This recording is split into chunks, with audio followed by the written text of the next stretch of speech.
Hey, this is Mike from IntroStars, and this week we're super excited to launch a brand new episode of the Super Connectors podcast with a very special VIP guest, Mark Fraser. Hey Mark, so nice to have you on the podcast today. Thank you for having me, Mike. Wonderful. Can you tell us a bit more about yourself and what it means for you to be a super connector? Well, I'm a serial founder. I've started 7 companies in my lifetime. And what it means to me to be a serial super connector is to bring together amazing people and bring that value to other people. So how did you start becoming a networker, a connector? Was there a pivotal moment in your life where you thought, oh yeah, I really enjoy doing this, I want to connect more people? Tell me more about that. Oh, wow. It was actually while I was working for Nintendo. Wow. I saw the value and I learned the value from them of connecting with people.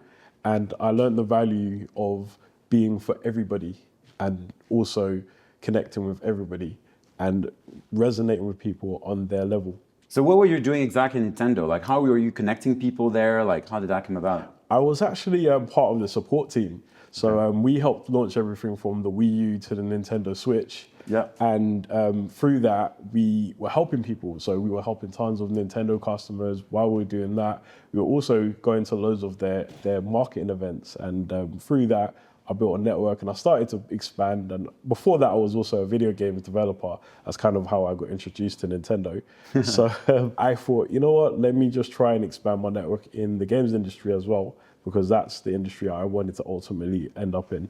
And so what types of people did you introduce as a super connector? Like what kind of introductions do you do on a regular basis? Well, I kind of, because I've met a lot of people in the wellness industry. Yeah. Because you're always trying to self-improve and you're always trying to get better as a person. Of course. We're all biohackers, right? And they're great. They're just great people, you know, great people and great energy. So I feel like that was really my calling in terms of like introducing people.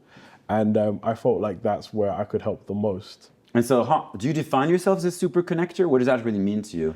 I mean, it is something that I'm starting to come around to, actually. It's a really cool way of expressing it. I never really thought of myself as a super connector. I just thought, you know what, I'm meeting people, I'm having fun, I'm enjoying myself, I'm helping people in some cases, mentoring people in some cases, connecting people and putting people who have like complementary features together.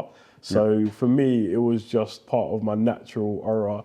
And I get it a lot from my mother as well. So she's like a total social butterfly.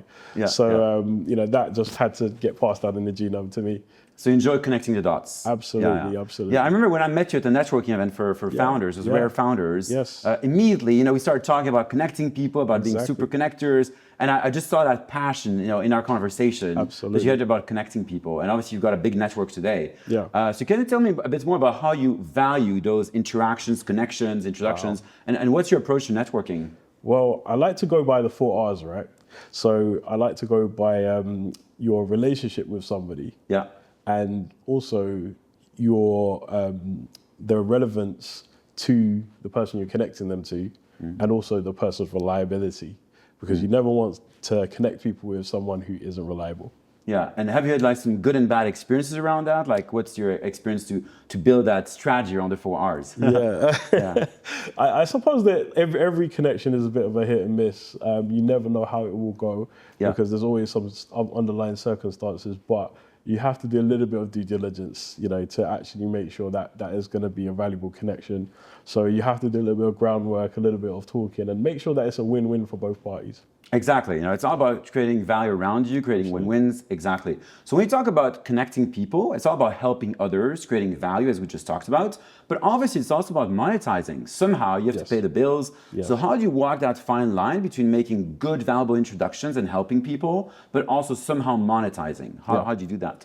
Well, that's going back to those 4 R's, but also it's going back to the win-win as well. So you've literally got to say to someone, look, you know, you are doing this anyway, you'll do it faster with this person and you'll benefit more, or there's a mutual beneficial aspect to that relationship, because at the end of the day, doing something on your own is hard, doing something together is easy.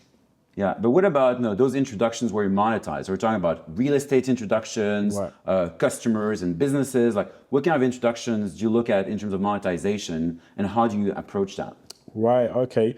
I've done quite a few different ones actually. So I've done ones for big tech companies, and also for festivals, and also for the property market as well. So every time I approach that, obviously I've got to look at it in terms of okay, that relationship at some point has to get to a point where it's a commercial relationship. Yeah. So you have to go from that's just your friend to that's someone who is potentially going to get you paid on the other end when you introduce that to that person to the other person. But you've also got to make sure that you're looking after both parties as well, and it's a mutual relationship that's going to work for each other, because at the end of the day, you want to have a quality relationship between those people that you had and pass it on.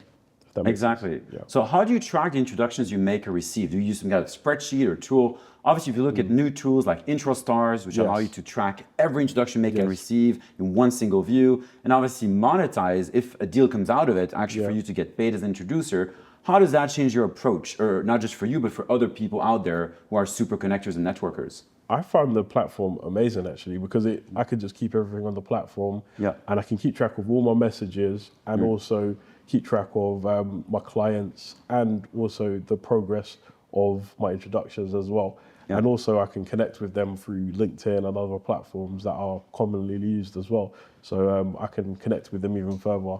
So what did you use before that? Did you use some kind of spreadsheet or tool? Did you track anything? You didn't track at all? Like, what was your approach to networking before? I was doing in-person networking. So every time I'd meet someone at an event, I'd write down on pen and paper. I learned that from someone in the property industry, actually. Susanna Cole, she taught me how to do that part of networking. So she taught me, when you work the room, write down everyone's name on a piece of paper, their number, their details, and then keep track of that, and then have 5 to 9 touch points with them. And that doesn't mean a text message, it means a phone call, or you have a sit down on a coffee or a Zoom call with them. So you build that relationship over time. You're not just, passing along numbers, you're building relationships and then fostering that with the next person that you pass it on to. So where do you keep all these pieces of paper? I've got a filing cabinet somewhere. Are you going to digitize that at some point? I'm trying to. I'm working through it. I've got 26K connections now, so I think 10K of them were from last year. So maybe I'll sit down one day and just spend the rest of the year doing that. Yeah. So do you see any trends in like networking, business introductions, connections, any trends you see, and how are you adopting those trends yourself? I mean, I'm currently on a few business accelerators, and I feel like a lot of people are facilitating connections as well. So before, you just got put in a room and there wasn't a plan, and everyone just like went and met everyone they could, and it was based on your social sort of, how can I put it, courage, I guess. But now it's getting a lot more organized, where you can have a meeting app, and for example, I'm going to Slush in Helsinki, and they've got a whole meeting system where you can book a meeting with someone, and you can actually have a sit down and a coffee, and it's all systemized, so you can stay organized and on top of it, and you can manage your time a lot better.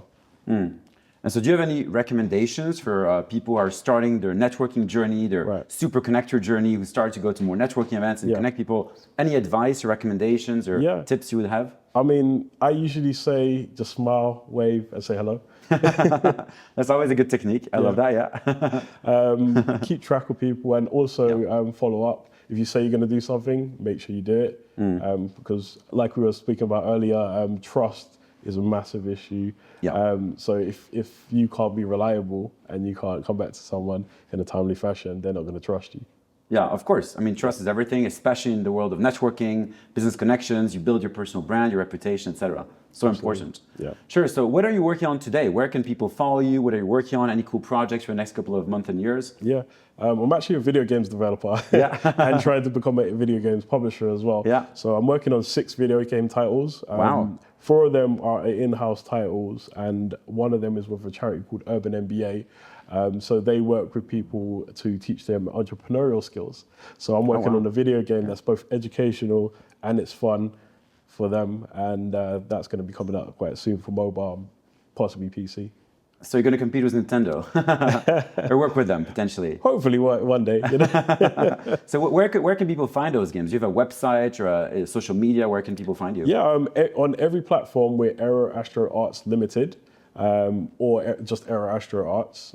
Also, you can find me by searching me as Mark Fraser on LinkedIn, or through my website Aero Astro Arts, or every social media platform is all Aero Astro Arts. Cool. Well, thank you so much. I'm sure people are going to be very excited to follow your adventures. Hopefully, get some of your amazing connections and run into you at many networking events. Awesome. Cool. Well, so nice to have you today, Mark. Great conversation. Really enjoyed it. And I'm sure I'm going to see you very soon after Slush, right? Absolutely. It's been a pleasure, and thank you so much for having me. Cool. Thanks, Mark. Take care. You.